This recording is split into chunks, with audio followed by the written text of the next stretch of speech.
he played better than his 12-12-8. I thought, he was really, he put his force on the game. He set those screens for Steph. Like, they were just in perfect harmony. And, those bombs that Steph was hitting in the third quarter and pointing at the ring that was coming, it was great, man. Like, Steph he knew it, man. Those daggers in the third, and then he finished it off in the fourth. The Celtics just looks defeated. They're like, how are we supposed to guard this guy? Defeated. What was a big play? It was like they started double teaming Steph, and then he just got a little hockey assist. Wiggins just pops a three in a corner, and the Celtics were just like, we give up. Point, ain't nothing. And I know the exact play you were talking about.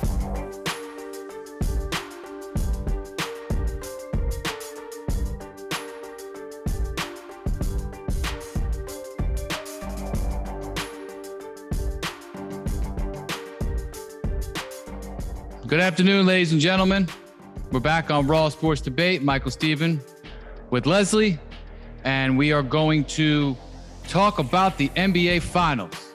Golden State Warriors have just won their fourth chip in the last 8 years. Great Game 6.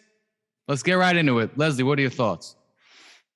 So first and foremost, shout out to Steph Curry, Klay Thompson, Steve Kerr, and the Golden State whole organization. Mike, they did a great job this year. I definitely didn't see them going all the way to the finals, but after they beat Memphis, it was kind of looking more like, a championship team. I feel like they got better as the season went on. Same with Boston. They started the regular season, pretty dull. They picked it up later and they became the best team in the league. Personally, I did pick Celtics to win in 7. So yeah, big L for me, big fat L for me that, I got to take it to the forehead. That's fine. But yeah, I still do think, those the Celtics, had a better talent, but Golden State was more of a team, more composed. They've been there how many times? 6 times. Boston their first time. The spotlight was a little bit bigger for them. Jason Tatum was missing that game. 13 points. Marcus Smart 9 points. Jaylen Brown had 31 or 34, I think, and Al Horford had 21. Having Al Horford be a second best scorer is not good. So I hope the Celtics can go back, look at the drawing board, and figure out how they can move pieces around and figure that out.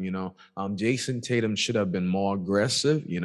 With his size, frame, and his defensive and offensive abilities, he should put his stamp on the game each time, especially when it means something. Elimination game. Look at what Curry did when they were down. 2-1, you saw how he came back, tied it up. They went up 3-2, and then, Tatum couldn't, have that same impact on them, being the best player on that team. Like he did in Game 6 against the Bucks.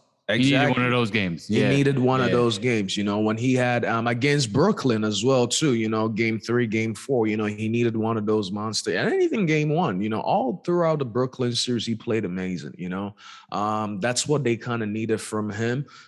He was looking to, like not just him, but a lot of Celtics fans were talking about the refs and this and this. And listen, we all have been athletes before and play sports. If the ref don't call it, you got to keep going, As a professional athlete, you should know there's more than any of us, okay? We sit here and debate and have fun with what you guys do.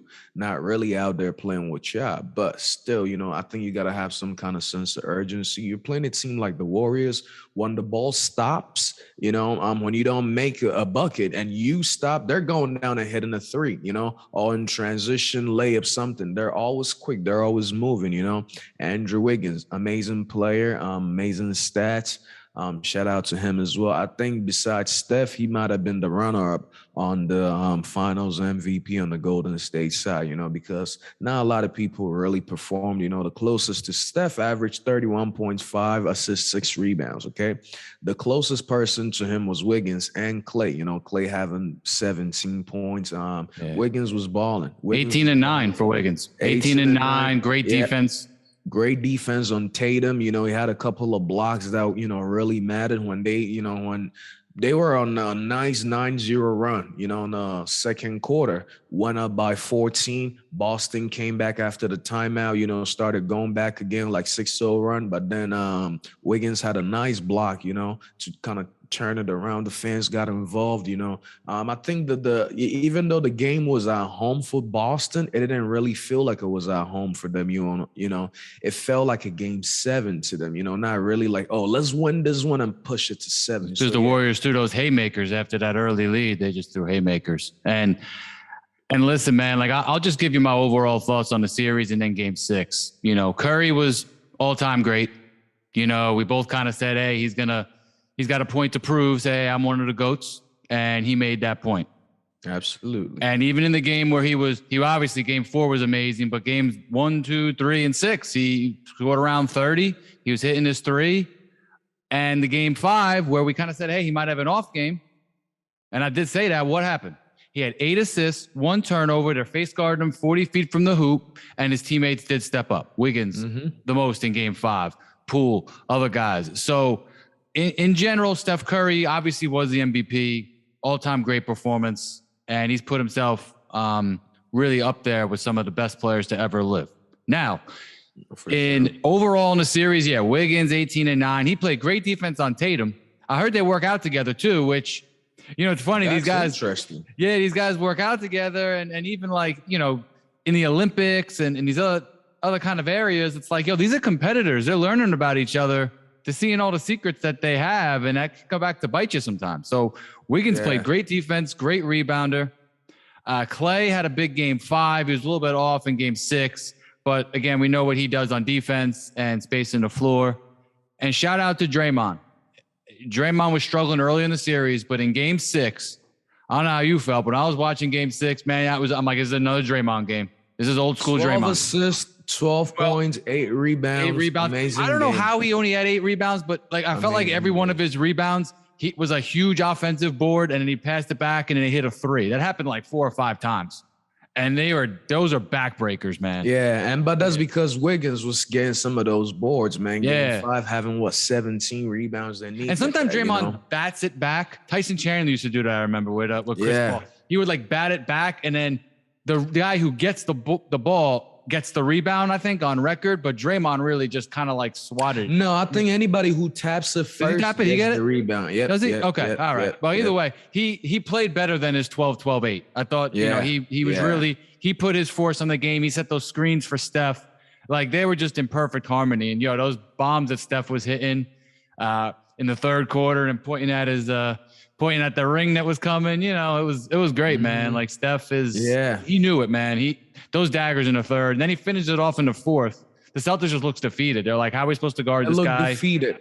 It was a big play. It was like they started double teaming Steph, and then he just got a little hockey assist. Wiggins just pops a 3 in a corner, and the Celtics were just like, we give up. Point, And I know exactly you were talking about. Prior to that, Wiggins had actually missed 2 threes, They had, but then the Celtics would go down and not get a bucket. That was another problem that I think the Celtics were trying to do.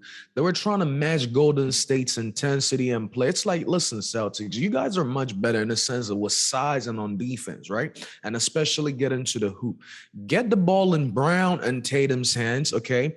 Find good place for them. Bring Steph on the switch, get them in foul troubles, get to the hoop, make them uncomfortable, let them foul you, they weren't doing things like that. And also they were missing free throws. Tatum missed back-to-back 2 free throws, boom, miss both, boom, miss both, you can't win like that. At one point, they were like 2 for 8 on free throws, You can't do that when you're playing against a team that has the greatest free throw shooter of all time, and then Jordan Poole right behind him, So I think, they need to tighten up a little bit. I mean, again, Tatum is only 24 years old. They'll be back. They'll be back in a year or 2. I think in 3 years, if they're back, that they're gonna win it. But in a year or 2, I think they can make some noise. The East, I don't think anything else significantly is changing with like trades. And pieces. The Bucks are going to be back. Giannis has. I mean, if you really think about it, Giannis has been playing like the best player in the league. So the Bucks, Celtics, as long as they can avoid each other during the playoffs, first, second round, they're going to meet in the final again. I'm not putting Sixers, Heat, any of them there yet. I need more from them, But like I said, from now, again, looking at the numbers, Tatum averaging 22, 7 and 7, Brown 24. Yeah, I just looked that up. I was just looking that up too. 22, 7 and 7, 37% and 4 turnovers a game. That's not going to, you can't be doing both. If you want to shoot 50%, you could turn it over 4 times, or you can, shoot 37% and take care of the ball. You can't have both as the best player. And also shooting 37% is very tough, especially when you're the go-to guy, when you're the one taking the most shots. He hit his 3-ball. His 3-ball was going in, but he didn't finish around the hoop. Around the hoop, that was the problem. Like I said, he was looking for the contact. He was looking for the foul. There was contact, but they didn't call everything. Oh, you saw that too, right? See how he kind of like shied away sometimes? Yeah. And I think Jason Tatum, you're a 6th in that. When it comes to one-on-one, I don't think pound for pound anybody's better than him on that court, But again, there's experienced guys on the Warriors, like Steph, Draymond, Clay, Otto Porter Jr. These guys have been in the league for a while, so they know how to, go about, the first half, second, all of it. You can tell the Celtics, when Golden State came out just firing on all cylinders, they're not ready for it. They at one point were down 15 points in the second quarter, and you can tell they're all dull, missing important passes here and they're not paying attention. Al Horford was fighting for his life with the screens against Steph. Here's my point, right? If Draymond Green is guarding Marcus Smart, right? Let's say Draymond Green is guarding Al Horford, okay? Marcus Smart is guarding Steph. When that switch comes over, you need a hedge, make him uncomfortable, and force him to pass that ball to Draymond. I would take Draymond going to the hoop or Draymond hitting the 3 over Steph looking at the fucking rim, just in general. Okay, so I think there was like 4 or 5 possessions where it was Steph and Al Horford just on the island. And it was like, Steph might have taken 10, 12 seconds to get to the hoop, but they still But he got there and he hit. You know what I mean? Steph finished around the hoop too. That was very, very well. I was surprised to see that. Why did they let that happen? But it was like they had no other option. It was like there were many options. Like I said, you could have left. You saw Draymond Green wide open in the corner. This is what I'll do. I'll let Marcus Smart help. If he kicks the ball and Draymond is shooting, I'll close my eyes, let it fall, Draymond. And I would live with that. Yeah, he hit 2 or 3 shots. He hit 3 jumpers. Fine. Still, let him bank on, bank on that. Draymond is not going to hit 40% from 3 or 80%. You know what I mean? Like there's certain things you got to live with. I would rather live with that than Steph having the ball in his hands. That's Golden State's go-to the past 6 years.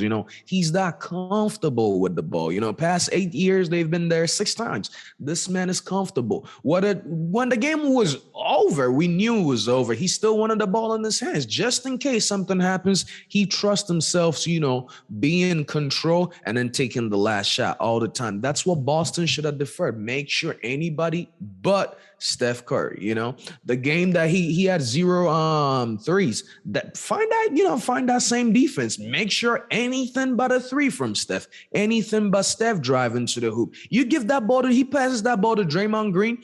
Guess what? I'll foul Draymond Green. I'll get a tech off. I don't care, whatever. Why? Because Draymond, 1, isn't the best shooter, isn't the best mid-range shooter, or even he makes some miraculous shots around the rim, but again, he's not even the best free throw percentage shooter, So I'll send him to the line. I'll let him shoot that ball outside, but letting him, just stand out there, giving the ball to Steph. Everybody watch Steph dance on that whole forward. I think he was getting balder and balder each possession because I could tell that man was struggling and fighting for his life, And big shout out to Al Horford, Philly didn't know what to do with you, because, Rivers, he doesn't know what to do with a lot of people, but you did shine very, very well in the Celtics, and big ups to you and Jaylen Brown. I did put a couple of dollars on Al Horford to win the MVP as a joke with my girlfriend, and Al Horford came short, so I'm sad about that. That was going to be a little vacation money, Yeah, I'm going to call myself out because I picked the Warriors in 7, and I said 7 or 6. Just to mock your 7 or 6 with the Sixers. But, I'm going to have to start having some more gumption to just pick the 6. Because as soon as that game started, and then even when they started creeping back, I was like, I should have said Warriors in 6. I did the same thing with the Heat and Sixers. I was like, Heat in 7. I was like, no, I got to just go 6. So I'll get better at that. Yeah, I got to just go a little harder because this reminded me of last year.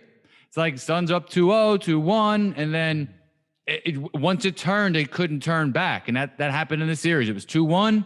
Boston had a lead in game 4. Game 4 was actually a great game. That was the best game. It was tight, real tight.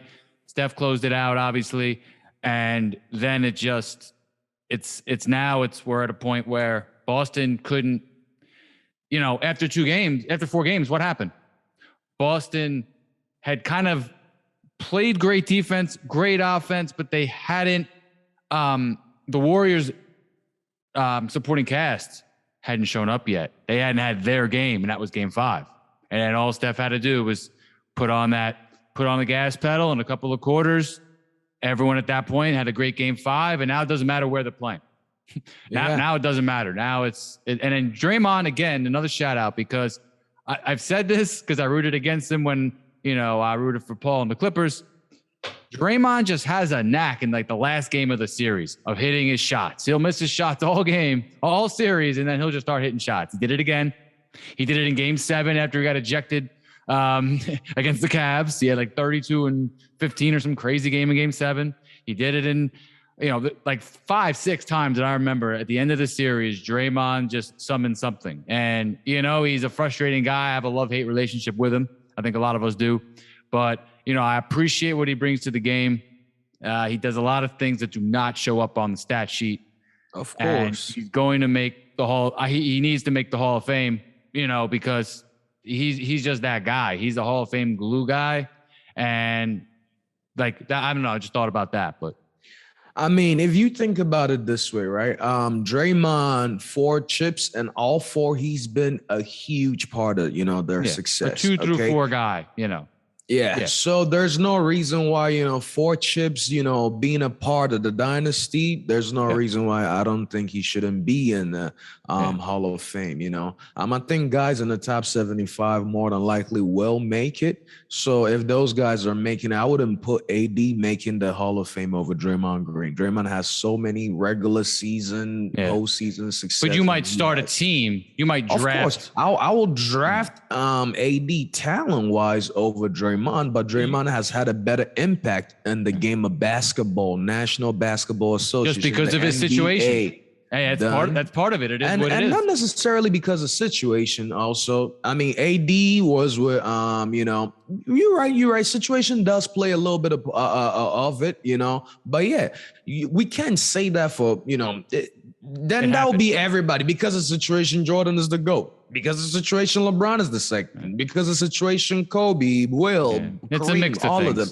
Yeah. It's a mix of things. Yes, of course, he's glad. He's, lucky enough to have a team like, Golden State, but also people got to understand this team was not just, a super team, this is a team where Mark Jackson put all these pieces together, drafted him, worked this, multiple years, they were not winning, they had to let Monte Ellis go, let Steph be the guy, things like that. But again, they all played like brothers, they love each other. They go out there and compete at a high intensity level. And I think Steve Kerr is a great coach.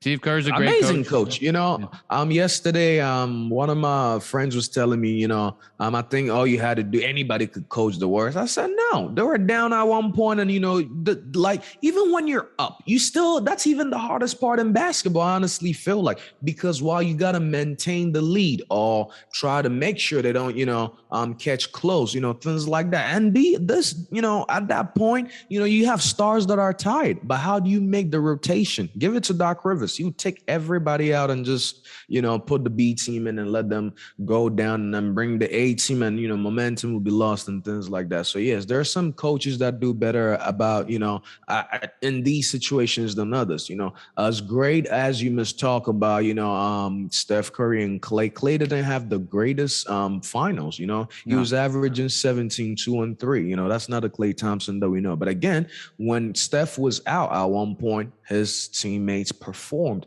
That's not just them. That's coaching as well. Hey, Steph is not playing. You do this, you do that, you do that. I think sometimes, a lot of, the coaches, when they're mic'd up, when they say things like, hey, I need you guys to get open, do this, da, da, da. And then, media, shows that to people, and people will be like, oh, that's all he said. That's all. No, trust me, they're out there working every day. They don't have to come here every day and draw a different play. They have words, signals, this and that. So yeah, they do work really hard and do a lot of great things that, you and I probably don't even understand. Yeah, everything behind closed doors. Behind closed doors. And Steph Curry is obviously the engine. Okay, just like, now they're comparing him, Kerr was comparing him with Tim Duncan as like a selfless superstar that sets the tone, works hard, takes accountability. Absolutely. So it is, I would say Popovich and Kerr have been very fortunate to have those guys. But people even said it about Spoelstra. People said it about Phil Jackson. Like, oh, Phil Jackson anyone could win with Jordan and Kobe. It's like, well, no one else did. Nobody else did. True. And I would probably rather, all things considered, it's easier to coach Curry and Duncan than it is Kobe and Jordan, man. Like Kobe those and Jordan. Those guys would have given you hell, bro. Kobe and Shaq. Kobe and Shaq, like that was difficult. Big personalities. Big personalities, right? They didn't even get along. And then imagine a coach being involved with that, Yeah. So I think these coaches do a great job. Not just the coaches, but all the staff on the bench, because sometimes you got to understand the coach is focused into the game, He might tell assistant, hey, I'm gonna get him out, make sure When he's out, the assistant got to do this, the other direct, like all these guys perform at a high level that we, don't even recognize them for years. So absolutely all credit goes to Steve Kerr. Bob Myers as well too, putting all these pieces together. Bob Myers has been at it for a while, right? Yeah, in Golden State, and if you really think about it, there's a lot of pieces that he still has that haven't even done anything. When they traded, when Steph was down, D'Angelo Russell was in hooping for the Warriors, everybody thought that was a great pickup. But when they traded him for Wiggins, people were like, why would you do that? But look at that. It worked out great. Wiggins, man. Because Wiggins, it was Kuminga coming. They got Poole. They are. If Steph just keeps being Steph, and he can shoot. Mm-hmm. They might be the favorites next year. I think his shot only gets better. He's 34 years old. His legs look great. He's in great condition. I think these athletes take better care of themselves than, they did back in the day, but also the game isn't as physical too. So they get, and, like now there's a lot of technology. There's a lot of, people willing to, bring in coaches and trainers, at home, wherever it may be, to take care of themselves. LeBron says every time, I spend about $3 million on my body. Why? Because he's an investment. But guys like that, LeBron now did it. Guys like that, can take care of themselves and, play for a long periods of time. So I think Steph got at least 3-4 years solid to go. And then he might be just, one of those spot up shooters. So his career, his numbers, it's never going to be touched, So yes, top 10 faux show. Like I mentioned over here when we're talking about the Steph and KD debate. If Steph wins, he's definitely ahead of KD. Wasn't that far behind KD. KD was just a little bit ahead of him because, again, it took Steph about 6, 7, 8 years to get to, that championship, caliber player, super duper star, KD was that kind of guy year 2, if I'm being honest, 22, 23. 23, he had his team in the final, okay. Was it 23? All right, okay. Yeah. He came in the league, he came in at like 20, that's what I'm saying. So yeah, but you're right, it was very early. Yeah, you're right. Yeah, and I'm picking, you know what? It is. We were joking about that, but it's still to be determined. But as of right now, if they never played again, I'm drafting Curry over Durant, and Curry's had the better career. Yes. Maybe a one-game scenario, I want KD. But other than that, I'm taking Curry. Now that he has won again, I think it just sews in. That he's done it again. I think, he has the accomplishments now. And even when they were together, they really were like a 1A, 1B because Curry was still excellent. Curry was still, when KD was off the court, by the way, they still kept that same machine humming. Mm-hmm. When Curry was off the court and KD was on, that machine was not the same. The numbers showed that back in the day. And now that Curry's won again, Steph Curry, bro, like I put him 8th all time right now. He's coming for your boy. Kobe, Kobe and Curry. We'll have nobody. a deep dive debate one day because that's a toss-up.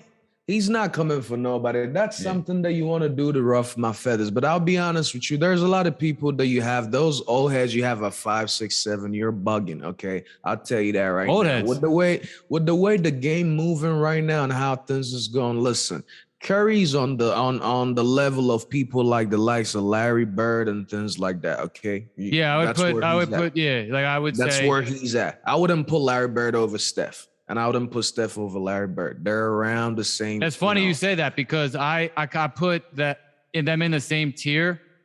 This is me personally. I put Jordan, LeBron, Kareem, and Russell. Now, Kareem and Russell are old school. I get that. But then my next group is Bird, Magic, and Duncan and Curry. And then Kobe. And Kobe, Shaq, like, Oscar and West. I wouldn't, like I said. They're close, man. Tier 1, tier 2, tier 3. Shaq definitely tier 3 for sure. I might put Magic even in there, Ooh, Magic. Situation. Again, Magic had the best situation coming into the league of basketball. People don't really talk about that enough. It's fair. I get it. He had the best situation, bro. Best What player. If Curry had Kareem that whole time? Hey, imagine that. Yeah. Listen, the reason why I put people like Kobe, Tim Duncan third tier, believe it or not, for me. Tim, Shaq. Oh man, Tim and Shaq. Tim, the first guy off the third one, okay. and you got Shaq, and then Magic, and then the other lights. But yeah, absolutely. We'll get into that debate real soon. We'll go hard at it. Oh, we're gonna go hard. I'm ready. Yeah. Again, just think about situation. Tim Duncan got drafted into a team where they had David Robinson. Okay? Yeah, an old David Robinson. Old David Robinson with a lot of fucking experience. Okay, I know. With a lot of experience. He walked into the league dominating on offense and defense. 15-year dominance on both ends. Yeah. Guess what? And then you add, while he's getting old, you add a guy like, Tim Duncan into the mix. That's amazing. That's just like Steph getting old and adding Jordan Poole. That makes his game even a little bit more spicier. You know what I mean? People like that.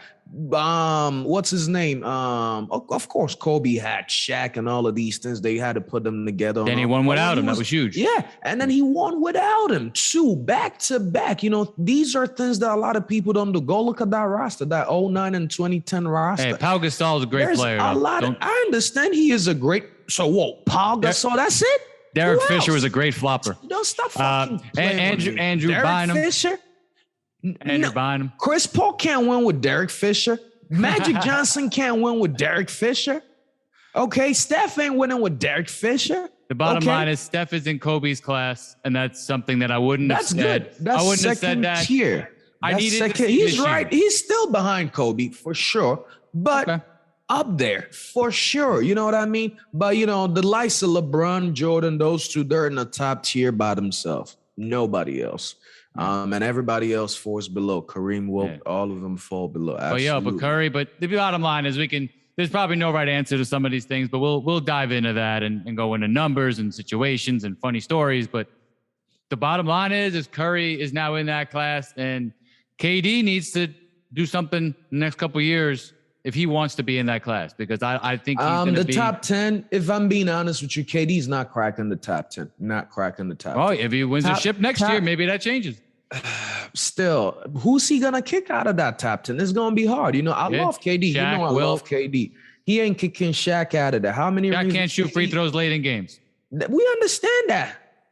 When has KD carried a team by himself? I hate to bring that stuff up, because why? If you look at it again, he was also Shaq? In the situation. Shaq never carried a team. He had Kobe and Wade. That's why Shaq is my number 10 or a little bit below. Why? Because these guys needed somebody to set the play up for them. That's why when people are crazy over the Wilt and Kareem, it's like, hey, relax.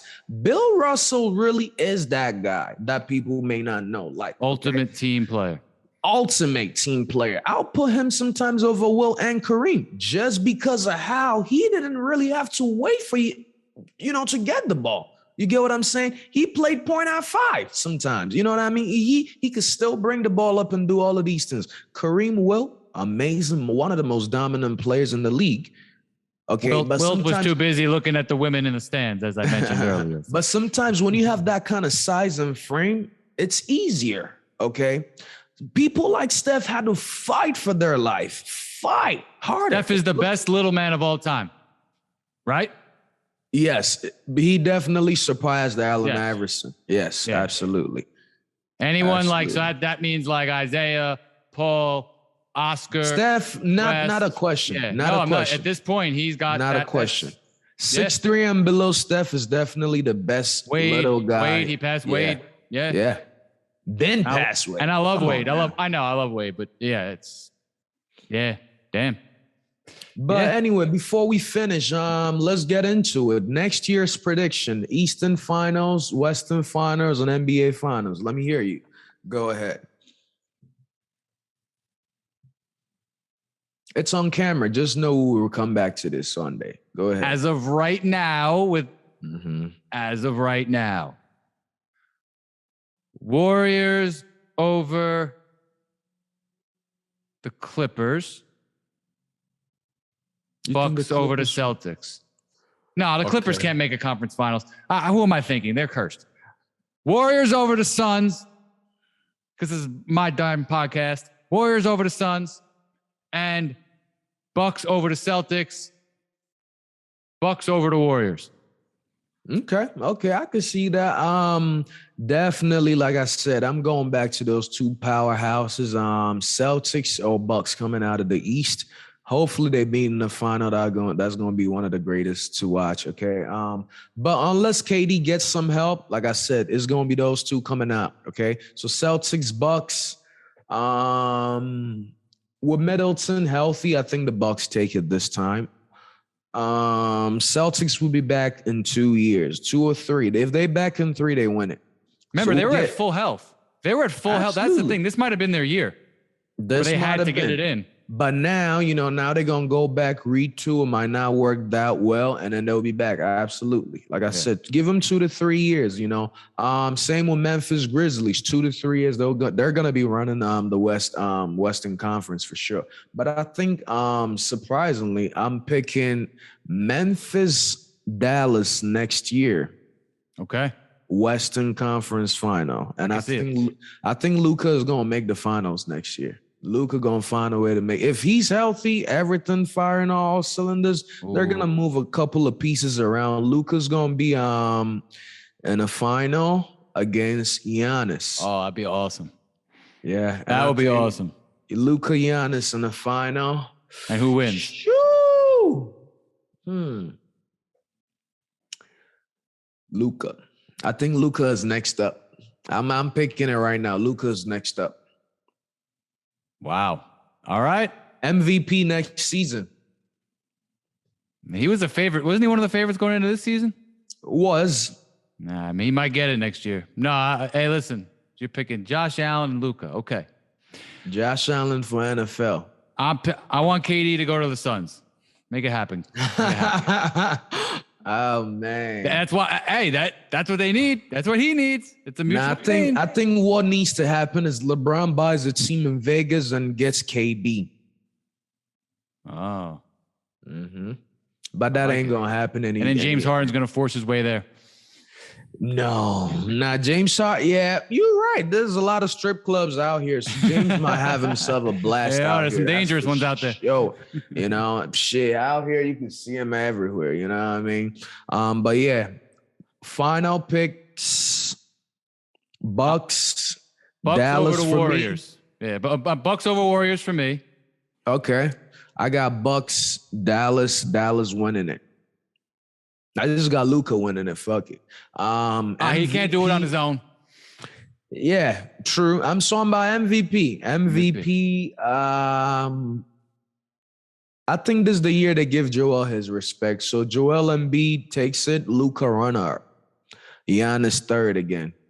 Even though Giannis might still make a case for first. Giannis gonna be the best player for the next 5 years. Just he's gonna get that. Knows. He's gonna get those top threes like LeBron and Magic always got, like the top three. He's one of the best. But we don't want to give it to him. All the time. That's what's gonna happen with him.